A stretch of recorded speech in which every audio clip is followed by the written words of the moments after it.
Assalamualaikum warahmatullahi wabarakatuh. Kembali lagi dengan saya Yulianti Harjo. Hari ini kita akan belajar tentang arus kas, di mana arus kas ini akan kita pelajari dalam aspek finansial pada mata kuliah studi kelayakan bisnis. Seperti yang kita tahu bahwa studi kelayakan bisnis itu di dalamnya ada banyak aspek. Salah satunya adalah aspek finansial. Nah, di dalam aspek finansial ini juga banyak yang dipelajari. Selain kebutuhan dana, sumber dana, juga kita akan mempelajari tentang arus kas. Di mana dalam arus kas ini kita akan memahami bagaimana pergerakan uang nyata dari awal investasi hingga akhir umur proyek. Arus kas sendiri adalah aliran uang tunai yang masuk ya, yang benar-benar masuk atau biasa disebut cash inflow dan keluar atau yang biasa disebut dengan cash outflow dalam periode tertentu. Dan arus kas ini hanya mencatat transaksi fisik saja. Jadi arus kas itu bukanlah laba. Sehingga kalau misalkan ada yang mengatakan bahwa arus kas itu sama dengan laba, maka itu suatu pernyataan yang kurang tepat gitu ya, yang salah gitu ya, bahkan salah karena arus kas dengan laba itu berbeda. Kalau laba atau profit itu adalah keuntungan ya, keuntungan di mana keuntungan itu dihitung berdasarkan pendapatan dikurangi dengan beban-beban atau biaya, di mana salah satunya adalah biaya non tunai seperti depresiasi. Nah, depresiasi itu kan bentuk dari biaya atau beban, tapi yang tidak mengeluarkan uang tunai sama sekali, gitu kan? Nah, sehingga laba itu tidak bisa disamakan dengan arus kas. Misal contohnya di sini kalian buka usaha nih. Kalian buka usaha terus eh, misal kalian dagang dimsum misalnya. Nah, misal di hari itu kalian dapat kas masuk ya. Kalian dapat kas masuk di hari itu kas inflow sebesar misal 1.500.000. Nah, ternyata di hari itu kalian membelanjakan uang kalian itu sebesar atau cash outflow ya itu sebesar 1 juta. Maka kan tersisa 500.000. Nah, 500.000 itu tidak dapat dikatakan sebagai laba. Kenapa? Karena 500.000 yang sisa uang tadi itu belum dikurangkan dengan biaya-biaya atau beban-beban non tunai seperti depresiasi, amortisasi maupun deflasi. Nah, sedangkan sisa 500.000 tadi itu bisa disebut sebagai net cash flow gitu atau sisa arus kas di mana itu didapat dari arus kas masuk dikurangi dengan arus kas keluar. Nah, kalau misalkan laba contohnya itu kenapa dia tidak bisa disamakan dengan arus kas ya. Contohnya itu misal ini, kalian menjual barang secara kredit ya. Kalian jual barang secara kredit itu kan akan dicatat nih penjualannya, akan dicatat sebagai pendapatan laba. Meskipun uangnya secara fisik itu belum diterima karena masih berupa piutang. Tuh. Nah, di sini ada beberapa fungsi dari arus kas dalam studi kelayakan bisnis. Nah, fungsi ini menunjukkan betapa pentingnya kita mempelajari arus kas ketika kita akan menilai kelayakan dari suatu bisnis, investasi, maupun suatu proyek. Nah, salah satunya adalah yang pertama adalah menilai kelayakan, di mana arus kas itu dapat digunakan untuk menghitung indikator kelayakan seperti net present value (NPV) atau internal rate of return (IRR), payback period atau PP, dan profitability index atau PI. Tanpa adanya data tentang arus kas, maka kita tidak bisa melakukan penilaian atau analisis kelayakan finansial ya dari segi aspek finansial uh, dari suatu bisnis, proyek maupun suatu investasi. Lalu berikutnya adalah dengan adanya arus kas itu dapat digunakan untuk mengukur kemampuan proyek dalam mengembalikan modal. Jadi seberapa lama modal yang sudah kita keluarkan itu bisa kembali, gitu ya.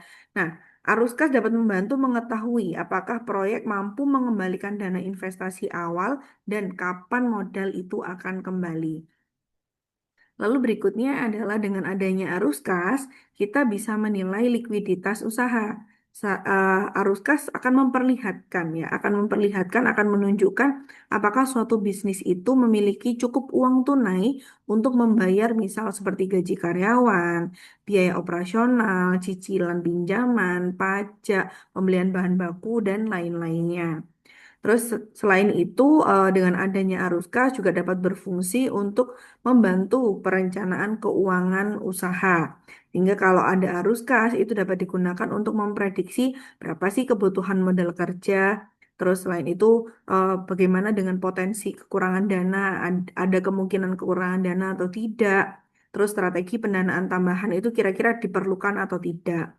Nah, yang terakhir adalah dengan adanya arus kas itu bisa membantu dalam eh, kita ya bisa membantu kita untuk menjadi dasar pengambilan keputusan investasi.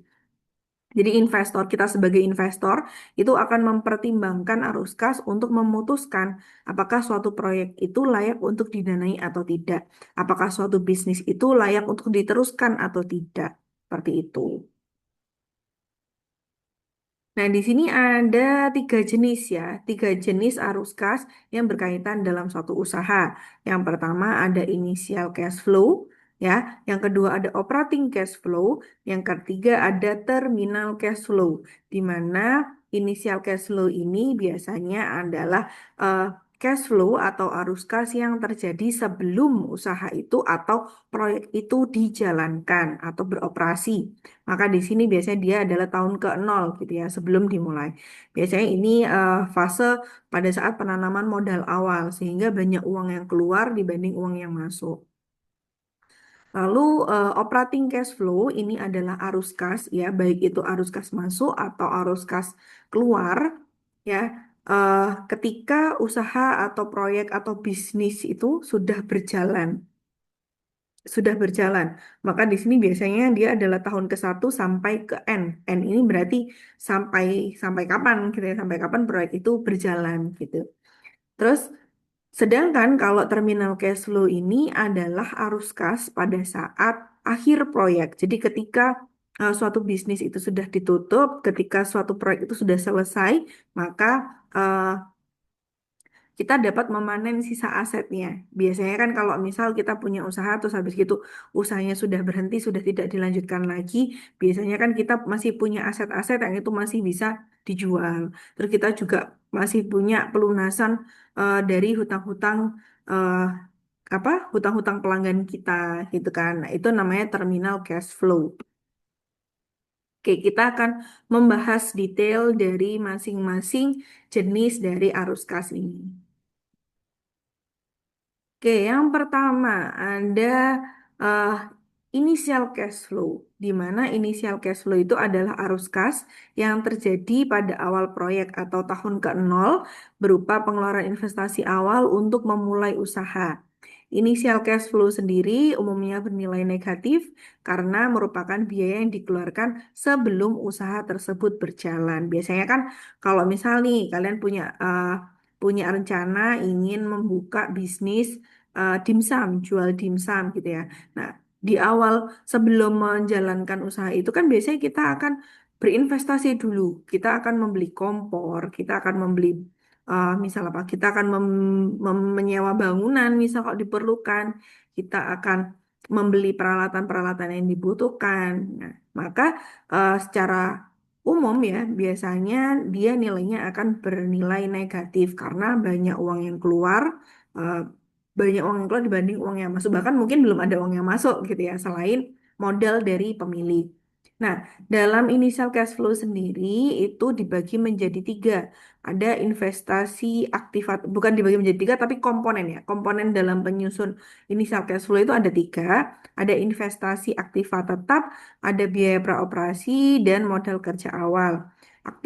Investasi pada aktiva tetap ini biasanya pada pembelian tanah, pembelian bangunan, pembelian mesin, kendaraan, pembelian peralatan, renovasi tempat usaha. Sedangkan untuk biaya praoperasi itu biasanya adalah biaya yang dikeluarkan untuk perizinan usaha, terus studi pasar, terus pelatihan karyawan di awal ya, di awal sebelum mulai berjualan, terus biaya promosi pembukaan, dan biaya legalitas dan administrasi awal. Sedangkan untuk modal kerja awal itu adalah dana untuk membiayai kebutuhan operasional sebelum bisnis dapat menghasilkan uang. Misalnya seperti kita pada awal memulai usaha itu kan tetap harus stok bahan baku ya kan, stok bahan baku atau barang dagang, terus habis gitu menyediakan kas untuk gaji karyawan di awal, terus sewa gedung di awal, terus untuk membayar listrik, air, sewa sebelum eh, usaha tersebut beroperasi. Di sini ada mini case ya, ada contohnya di mana contoh dari initial cash flow itu adalah ketika kita akan memulai suatu usaha, tapi kita sudah berinvestasi pada pembelian mesin senilai 300 juta, terus kita renovasi tempat usaha 50 juta, dan kita membayar izin 20 juta, serta menyediakan modal kerja 30 juta. Maka initial cash flow-nya adalah minus 400 juta. Karena pada kondisi ini kita masih membangun fondasi, kita masih memulai, masih berinvestasi di awal untuk menjalankan suatu bisnis atau proyek atau investasi. Oke, fase berikutnya adalah operating cash flow, di mana operating cash flow ini adalah arus kas yang berasal dari kegiatan operasional bisnis sehari-hari selama proyek tersebut berjalan. Biasanya dari tahun ke 1 sampai tahun ke N gitu ya. N itu kita nggak tahu kapan kapan akan sampai kapan bisnis itu berjalan. Nah, biasanya operating cash flow ini dapat dihitung dengan cara cash inflow, jadi cash masuk ya. Cash yang masuk yaitu berasal dari misal penerimaan dari penjualan produk atau jasa, terus komisi atau bonus, terus pelunasan piutang pelanggan. Nah, nanti ini cash inflow ya, ini cash inflow masuk ke kegiatan operasional, terus dalam kegiatan operasional juga perlu cash outflow. Jadi kita perlu membayar-bayar di mana itu meliputi misal pembelian bahan baku, biaya tenaga kerja, utilitas seperti listrik, air, sewa tempat, pemasaran, pajak, dan perawatan mesin misal. Sehingga nanti akan ditemukan net cash flow gitu ya, atau tersisa dari cash inflow dikurangi dengan cash outflow. Nah, karena operating cash flow ini adalah arus kas dari bisnis. Ketika bisnis itu sudah mulai berjalan, maka ada kemungkinan nilainya itu bernilai positif atau negatif. Tergantung. Kalau misalkan cash inflow-nya lebih besar, maka eh, cash inflow lebih besar daripada cash outflow, maka nilai dari operasional cash flow-nya akan positif. Sedangkan kalau lebih banyak pengeluarannya atau lebih banyak cash outflow-nya, maka nilainya akan negatif seperti itu. Jadi dari sini, dari gambar ini bisa kita simpulkan ya bahwa komponen dari operating cash flow itu ada kas masuk dan kas keluar. Oke, nah dalam menghitung operating cash flow perlu diingat bahwa eh, di dalam di dalam laba bersih itu ada komponen biaya non tunai. Salah satunya adalah depresiasi atau penyusutan. Maka ini ada cara untuk menghitung arus kas operasional, yaitu dengan cara menambahkan kembali depresiasi atau beban penyusutan. Kenapa? Karena seperti yang di awal tadi saya jelaskan bahwa cash flow itu tidak sama dengan laba. Karena di dalam laba bersih itu adalah pendapatan dikurangi beban-beban atau biaya, di mana salah satu biayanya adalah biaya non tunai. Contohnya adalah depresiasi. Sehingga dari laba bersih kalau ingin mencari operating cash flow itu harus ditambahkan kembali depresiasinya gitu. Atau bisa juga dengan rumus operating cash flow sama dengan earnings before interest and tax dikalikan 1 dikurangi T. T ini adalah tax ya. Lalu ditambah dengan depresiasi. Ini rumusnya sebenarnya sama persis seperti kalau misalkan kita mau menghitung ya, kita mau menghitung operating cash flow dalam laporan arus kas itu. Sehingga depresiasinya akan ditambahkan ke dalam laba bersih, maka akan ketemu operating cash flow. Nah, misal nih contohnya ada kita punya laba bersih 80 juta, terus ditambah depresiasi non tunai sebesar 20 juta, maka operating cash flow sebesar 100 juta. Oke, berikutnya adalah fase terakhir, di mana ini adalah terminal cash flow, yaitu arus kas yang terjadi pada akhir umur proyek, yaitu arus kas yang muncul ketika proyek tersebut dihentikan, bisnis tersebut dihentikan, atau ketika suatu aset yang kita investasikan itu dijual, gitu ya. Nah, biasanya pada umumnya karena ini adalah di akhir umur proyek, maka biasanya tidak ada uang yang keluar. Ya kecil, kecil lah uang yang keluar, tapi akan lebih banyak uang yang masuk karena kita akan menjual aset kita ya. Kita bisa menjual aset kita di akhir ketika suatu bisnis itu sudah dihentikan gitu ya. Atau kita juga bisa menagih semua piutang-piutang yang masih ada di customer gitu. Terus di sini ada dua komponen ya, komponen dari terminal cash flow yaitu ada nilai sisa aset atau salvage value atau yang biasa kita sebut dengan residual value. Di mana nilai sisa aset yaitu hasil penjualan aset tetap pada saat akhir proyek. Seperti misalkan penjualan mesin bekas, terus penjualan kendaraan operasional dan penjualan peralatan kantor. Selain itu, dalam terminal cash flow juga salah satu komponennya adalah pengembalian modal kerja atau working capital recovery, di mana modal kerja yang sebelumnya sudah dikeluarkan di awal proyek, biasanya itu akan dikembalikan pada akhir proyek. Misalnya seperti persediaan akhir yang terjual, terus piutang yang akhirnya dapat dapat tertagih, dan sisa kas di awal. Oke, nah di sini ada contohnya, misal kita sudah tidak tidak meneruskan lagi suatu bisnis ya atau suatu proyek, terus kita melakukan penjualan terhadap mesin bekas senilai 70 juta, kita menerima uang 70 juta, terus ditambah dengan modal kerja kembali atau working capital recovery yang diperoleh bisa dengan persediaan akhir yang dijual, piutang akhir yang tertagih, ataupun sisa dari kas awal sebesar 30 juta sehingga dari sini bisa dihitung terminal cash flow-nya adalah 100 juta. Nah, di sini ada matriks ringkasan arus kas di mana di sini eh, saya ingatkan kembali ya. Kita ulang lagi bahwa arus kas itu terdiri dari tiga jenis. Ada tiga jenis ya. Ada tiga jenis arus kas. Yang pertama ada initial cash flow ya, di mana initial cash flow ini adalah cash flow pada saat awal ya, pada saat awal eh, bisnis itu akan dijalankan, masih akan dijalankan. Terus operating cash flow itu adalah cash flow yang terjadi pada saat bisnis tersebut dijalankan. Dan yang terakhir ada terminal cash flow, di mana ini adalah cash flow pada saat akhir umur suatu proyek ataupun bisnis. Namanya di sini waktu terjadinya kalau inisial cash flow itu tahun ke-0 ya, berarti belum dimulai. Terus operating cash flow tahun 1 sampai ke N ya. Terus terminal cash flow adalah tahun akhir proyek. Sifat umumnya, initial cash flow biasanya negatif karena pada saat awal usaha biasanya kita akan banyak menjual, ya, banyak masalah, banyak mendapat, banyak membeli, maaf, banyak membeli sehingga kita akan banyak melakukan cash outflow dibanding cash inflow sehingga nilainya biasanya akan negatif. Sedangkan kalau operating cash flow bisa tergantung apakah lebih banyak inflow-nya atau lebih banyak outflow-nya sehingga sifat umumnya bisa positif maupun negatif.